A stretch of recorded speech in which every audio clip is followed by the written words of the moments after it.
CM Revanth Reddy ఢిల్లీలో బిజీగా గడుపుతున్నారు. నేడు పలువురు కేంద్ర మంత్రులను కలిసే ఛాన్స్ ఉంది. నిన్న జేపీ నడ్డా, పీయూష్ గోయల్తో సీఎం భేటీ అయ్యారు. తెలంగాణలో కొత్తగా అనుకుంటున్న పారిశ్రామిక కారిడార్ల అభివృద్ధి, అలాగే యూరియా కొరతపై చర్చించినట్లు సమాచారం.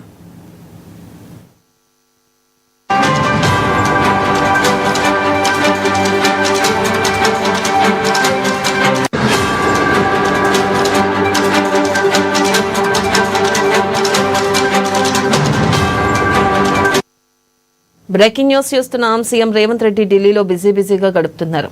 నేడు పలువురు కేంద్ర మంత్రులను కలిసే ఛాన్స్ ఉంది. నిన్న జేపీ నడ్డా, పీయూష్ గోయల్తో సీఎం భేటీ అయ్యారు. తెలంగాణలో కొత్తగా అనుకుంటున్న పారిశ్రామిక కారిడార్ల అభివృద్ధి, అలాగే యూరియా కొరతపై చర్చించినట్లు సమాచారం.